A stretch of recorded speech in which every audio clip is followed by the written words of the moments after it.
Today we're touring Tonle Sap, also known as the Great Lake of Southeast Asia. Live life on your own terms. This is Two Doves Nation. Let's fly.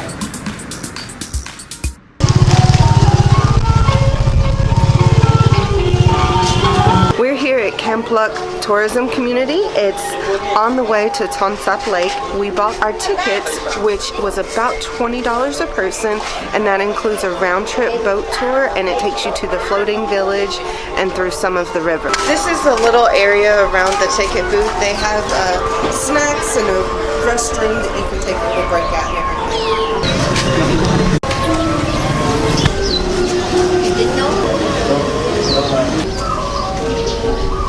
Our tuk-tuk driver supplied us with some face masks. He said down the road it's going to be a little dusty.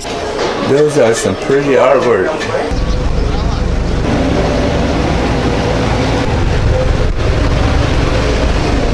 Cambodia has 2 rice crops each year, a monsoon season crop and dry season crop. Since we were in Cambodia in mid-November, we saw rice being harvested and fields being prepared for the next crop.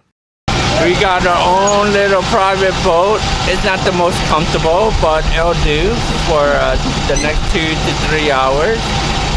So we're ready to tour the Tonle Sap River and Lake.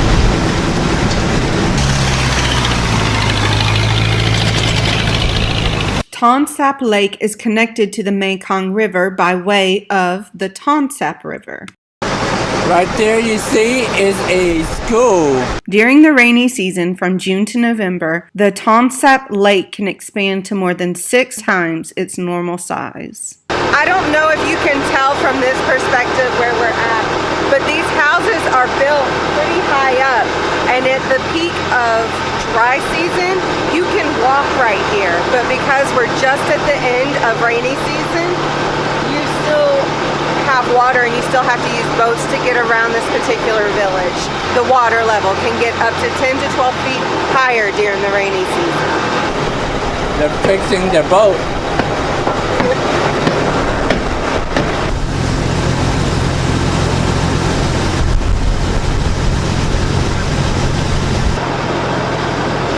That house been flooded a few times.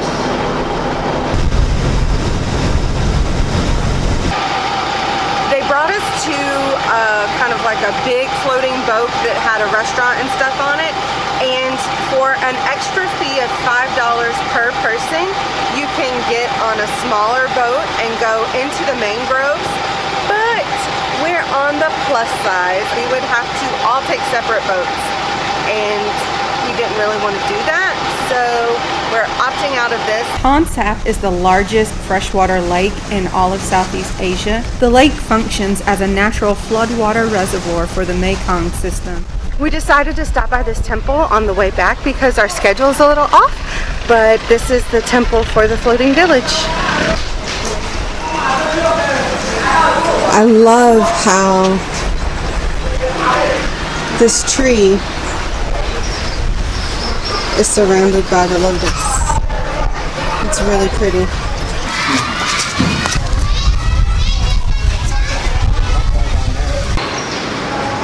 This one's very colorful. It is very colorful.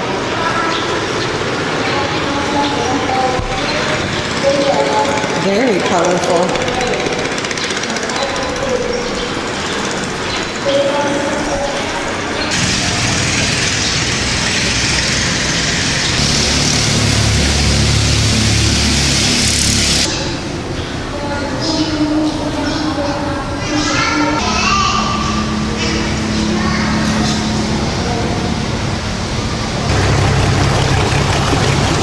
Just got off the Tonle Sap boat ride.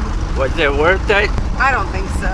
I think it was more like a money grab. The boat wasn't all that great, and we had better experience. It was kind of, I don't know, it just looked kind of shady. I think it was just too much for what it was. Yeah, I mean, charging us $20 a person, and Then they want an extra $5. Then they wanted an extra $5 per person to get on a smaller boat to go into the mangroves because of course the big boats can't. But I thought that was included with the 20. And then after that, they just kind of take you out on the lake and you do a small circle on the lake and then you head back. Also, it's like a hour ride from the central Siem Reap, and that's cost about what, another 20 bucks. Yeah. So it's about $100 for 3 of us. I say we're probably never gonna do that ever again. So I would say it's definitely worth skipping. Or, you know, come and experience yourself and you tell us how you think it was. Until then, this is Amanda reminding you to keep soaring to the end. Out.